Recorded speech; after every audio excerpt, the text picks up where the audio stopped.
చిత్ర పరిశ్రమలో craze, market పరంగా ఎవరికీ అందనంత ఎత్తులో ఉన్నారు పాన్ ఇండియా స్టార్ ప్రభాస్. ఏడాదికి ఖచ్చితంగా ఒక సినిమా అయినా సరే రిలీజ్ చేయాలన్న పట్టుదలతో ఉన్నారు ప్రభాస్. ఈ ఏడాది కన్నప్ప సినిమాలో గెస్ట్ రోల్తో అభిమానులను పలకరించారు డార్లింగ్. ఇక ఏడాది చివరిలో ది రాజా సాబ్ అంటూ అలరించబోతున్నారు. కల్కి 2, సలార్ 2, స్పిరిట్, ఫౌజీ సినిమాలతో భారీ లైనప్ ఉంది. ఇవి కాకుండా మరికొన్ని ప్రాజెక్టులు చర్చల దశలో ఉన్నాయి. వీటిలో ప్రభాస్ ముందుగా ఏ సినిమాలకు కమిట్ అవుతారో తెలియాల్సి ఉంది. తాజాగా ప్రభాస్ గురించి మరో క్రేజీ న్యూస్ చక్కర్లు కొడుతుంది.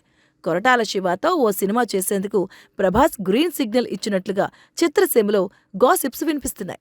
కమర్షియల్ డైరెక్టర్గా పేరు తెచ్చుకున్న కొరటాల ప్రభాస్ మూవీని డిఫరెంట్గా ప్లాన్ చేసినట్టుగా సమాచారం.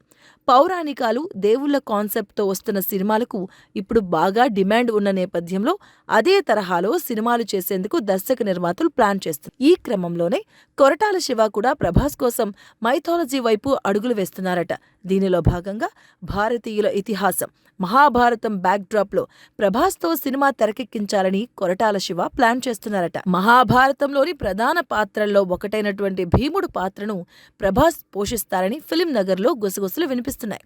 ప్రభాస్ లుక్ కోసం ఇప్పటికే ఒక ప్రత్యేక బృందం పని ప్రారంభించినట్లుగా వార్తలొస్తున్నాయి. ప్రస్తుతం ఈ న్యూస్ సోషల్ మీడియాలో చక్కర్లు కొడుతూ ఉండగా ప్రభాస్ పర్సనాలిటీకి భీముడు గెటప్ కు సరిగ్గా సరిపోతుందని ఆయన అభిమానులు కామెంట్స్ పెడుతున్నారు.